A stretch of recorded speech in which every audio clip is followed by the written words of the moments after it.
Саламатсыздарбы студенттер.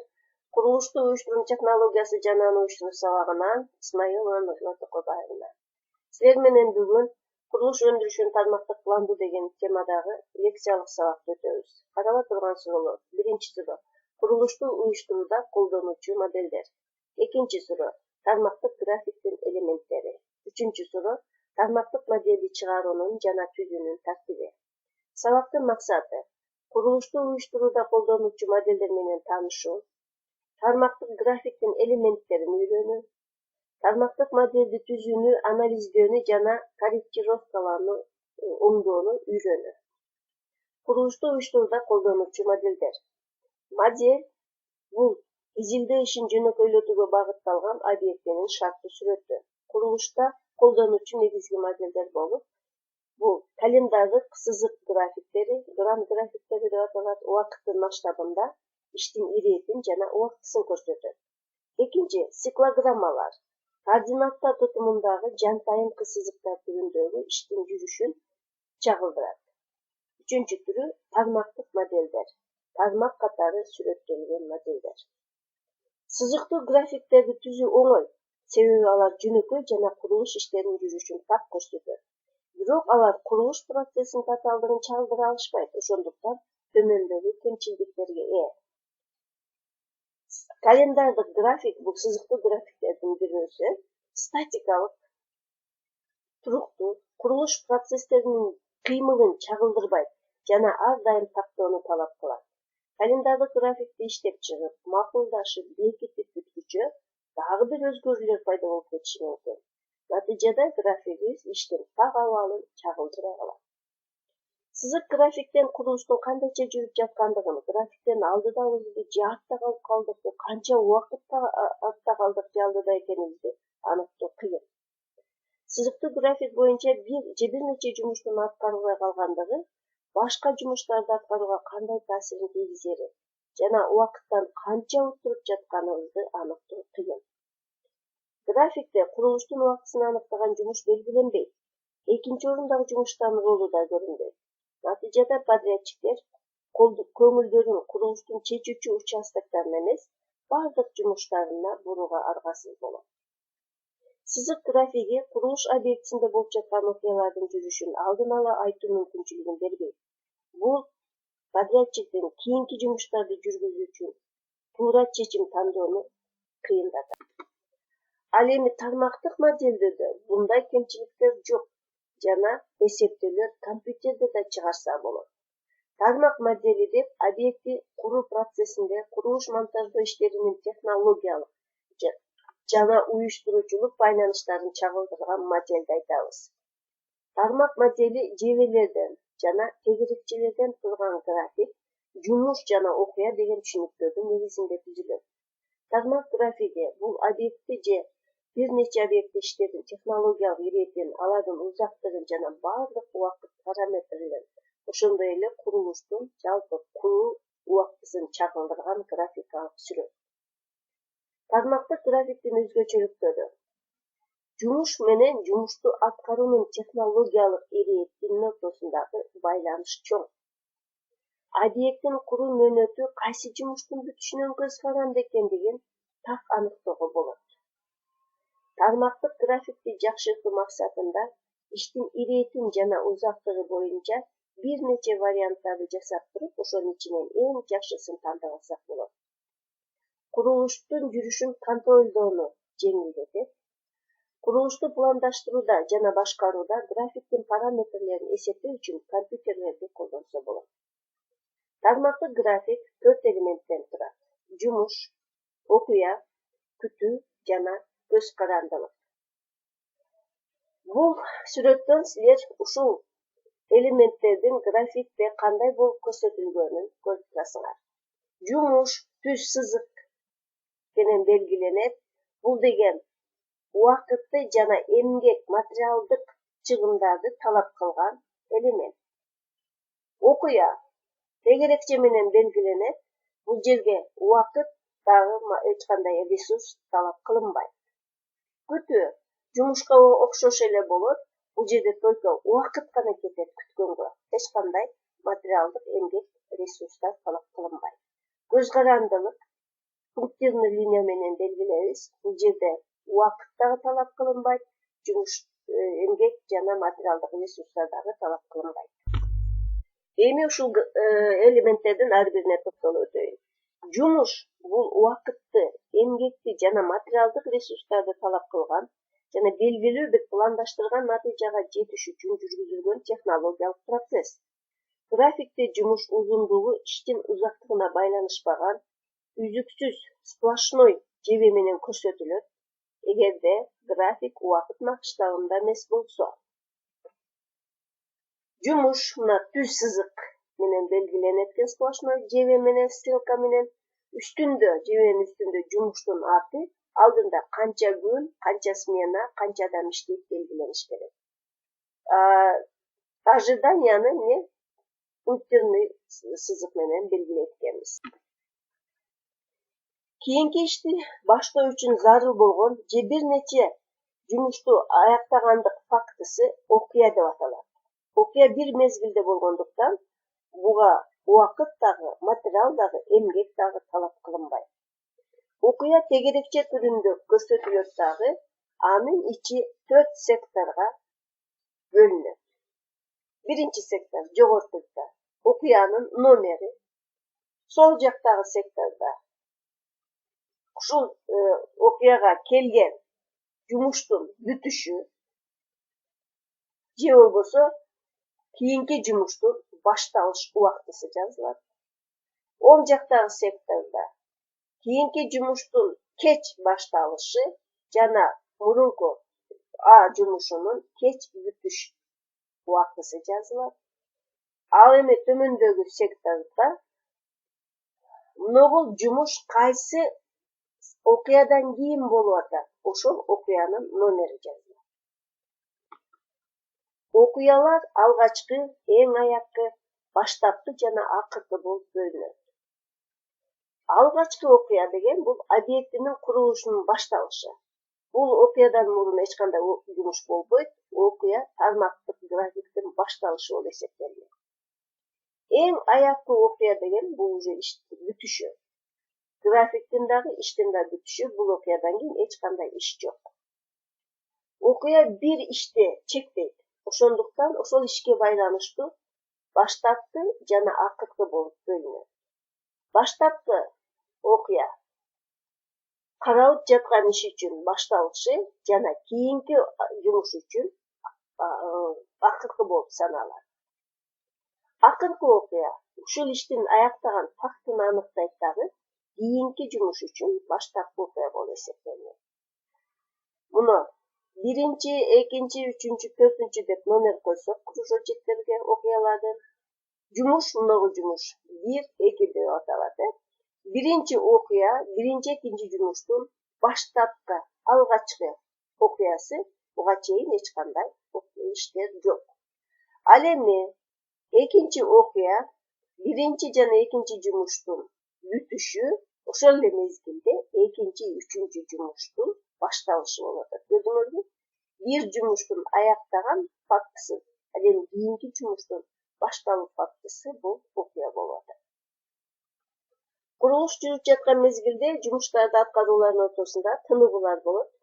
Мындай тыныгуулар технологиялык жана уюштуруучулук болуп бөлүнүшөт. Технологиялык тыныгуу деген бул технологияга талап кылып атат ошо тыныгууну. Монолитный бетон куюп атканыбызда, фундамент куюп атканда, бетон куюп бүткөндөн кийин эле дубалыбызды баштабайбыз да, күтөбүз, бетон өзүнүн бекемдигин алганга чейин. Же болбосо чатырга рулон жабыштырыш үчүн астындагы рулон жабыштыра турган стяжканын кургашын күтөбүз. Үйдүн ичинде краскаларды же болбосо акташ үчүн шыбактын кургашын күтөбүз. Мына ушул технологиясы боюнчагы тыныгууларды технологиялык тыныгуу деп айтат экенбиз. Ал эми уюштуруу тыныгуулар деген бул ишти аткара турган бригада башка бир объектте иштеп аткан болсо, иштей турган бригада жок, ишти ошолор бошогончо күтүп турат экенбиз. Же болбосо айлананы көктөндүрүү иштери, дарактарды, гүлдөрдү эгиш үчүн жылуу мезгил болуш керек. Биз кышында кардын үстүнө эге албайбыз да.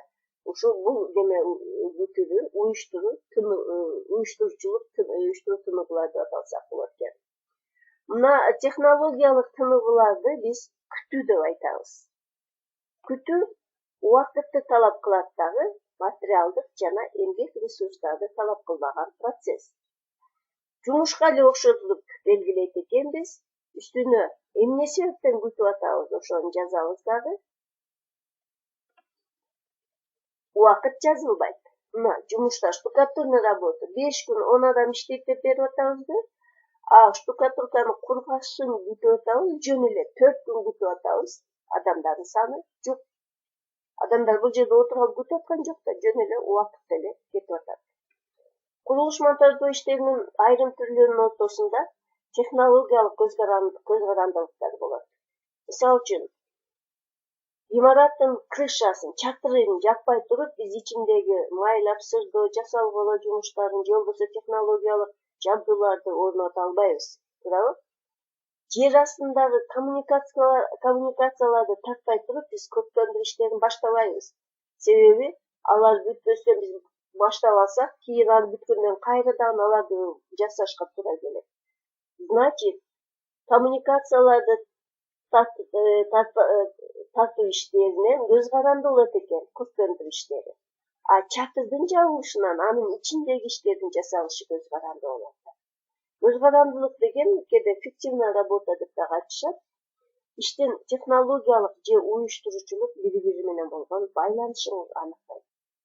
Көз карандылыкта убакытта ресурстар талап кылынбайт экен, бул болгону окуялардын технологиялык илетин бизге аныктап берет экен. Тармактык графикте көз карандылык үзүк сызык менен көрсөтүлөт. Көз карандылык технологиялык жана уюштуруулук болуп бөлүнөт. Жана айтып өткөндөй, тармак графинде ар бир иштин аткаруу мөөнөтү болот. Бул мөөнөттөр ошол жумуштардын көлөмүнө жараша эсептелет. Баштапкы окуядан акыркы окуяга жеткенден кийин ирети менен жумуштардын жалпы узактыгын эсептеп алабыз. Ушул жерде жол деген түшүнүк пайда болот. Жол бул тармак графигиндеги жумуштардын үзгүлтүксүз аткаруу ирети. Жолдун узактыгы ушул жолду түзгөн жумуштардын узактыгылардын суммасы менен аныкталат. Тармак графигинде башталгыч жана аяктоочу окуялардын ортосунда узактыгы ар кандай болгон бир нече жолдор бар. Ошол жолдордун эң узуну баштапкы окуядан акыркы окуяга чейинки толук жол тармак графигинин критикалык жолу деп аталат. Бул жолдун узактыгы ошол объектинин куруу мөөнөтүнө барабар. Критический путь канчага барабар болсо, объектибиз ошончо күндө курулуп бүтөт деп түшүнөт.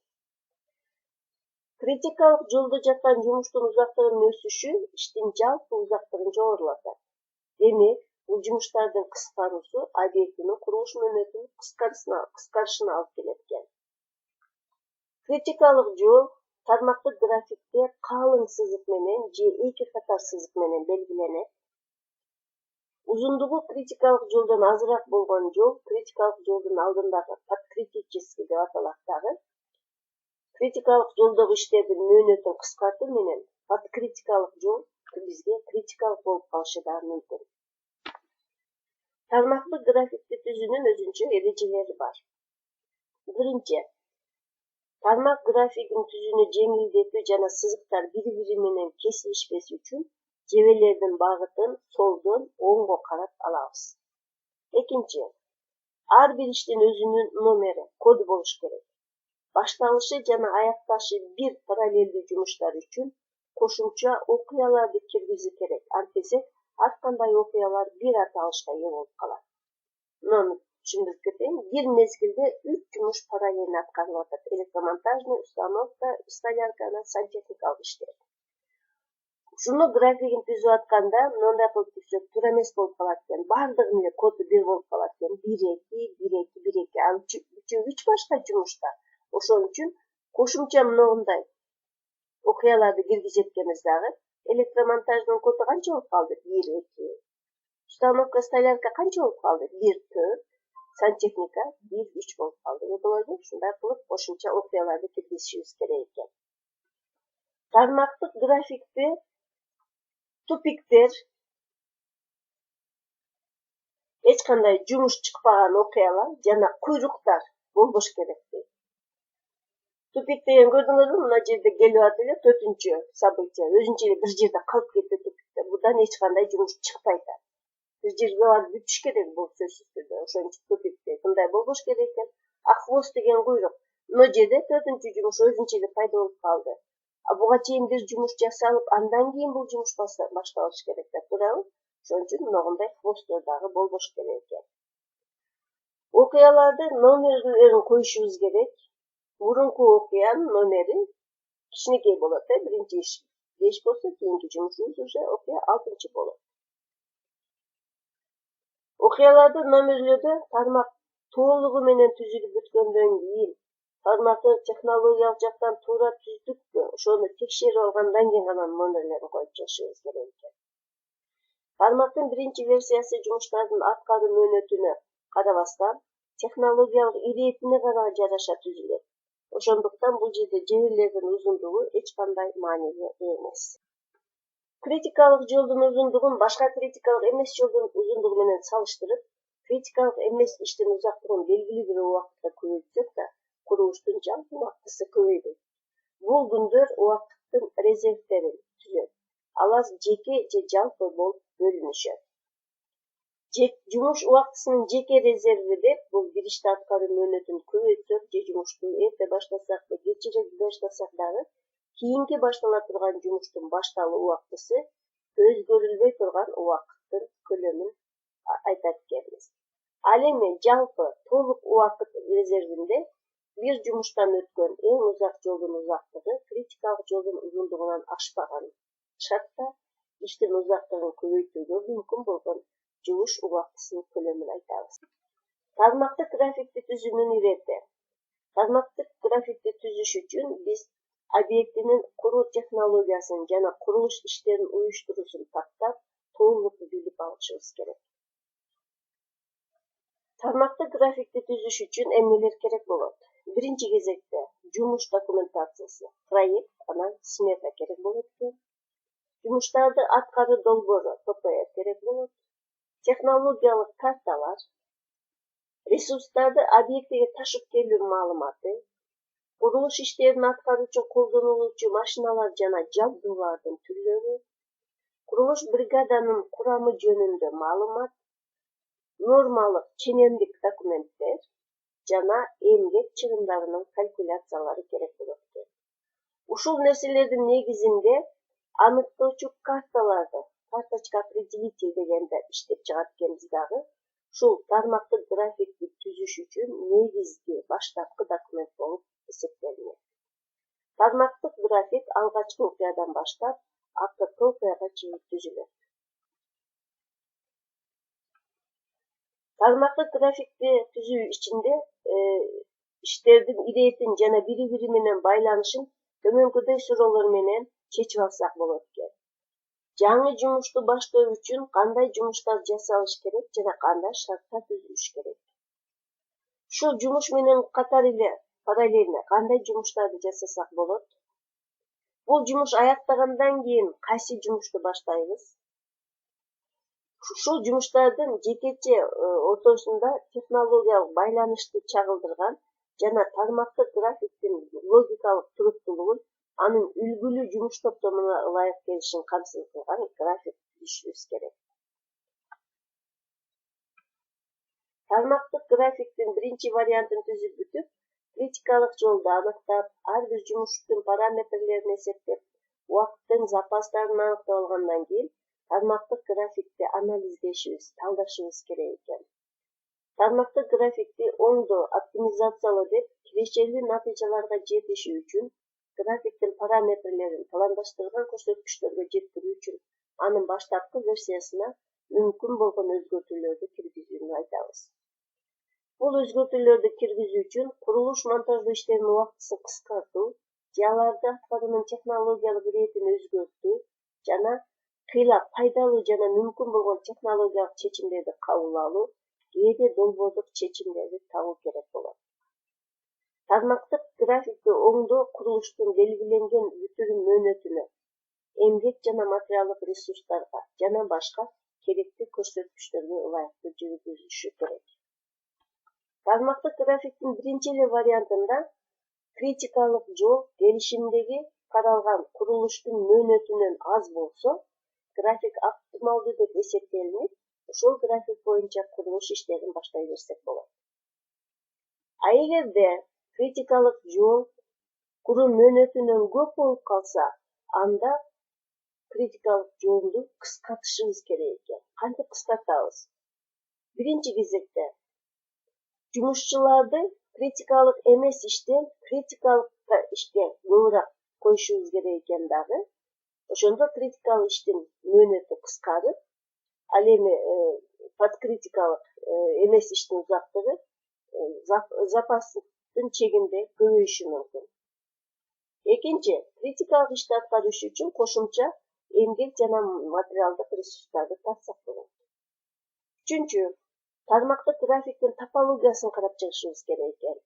Иштин технологиялык иретин өзгөртсөк болотпу, захваткалардын санын көбөйтсөк болотпу, жеке курулуш монтаждоо иштерин технология жана коопсуздук шарттары мүмкүндүк бере турган болсо, бир нече жумушту бир мезгилде параллельно аткарсак болот. Ушуларды карап чыгышыбыз керек. Курулуштун узактыгын кыскартуу максатында мүмкүн болсо долбоордук чечимдерди, проектилерди да өзгөртсөк болот экен. Кантип? Заводдо жасалган конструкциялардын санын көбөйтөбүз. Монолитный конструкциялардын ордуна сборный конструкцияларды алабыз. Ушул жолдор менен убакытты кыскартып, келишимде каралган убакытка апарышыбыз керек болот. Тармактык графикти произвольный түзсөк дагы болот, мындай кылып календарга байлап туруп дагы түзсөк болот. Анда жумуштардын линиялардын узундугу календардагы жумуш күндөрүнө барабар болот. Мисалы үчүн разработка котлована деген 6 күн аткарылат экен. Мына 6 деген цифра 6 күн аткарылат дегенди билдирип атат. 2 сменада жүрөт экен, 4 адам иштейт экен. А бирөө мына алдындагы биринчи цифра бул көлөмү 3500 метр куб казылыш керек экен. Силер менен цифрлы график жасаганда биз көлөмдү жазбайбыз, могул 3 цифра жазылат, 6, 2, 4 деген.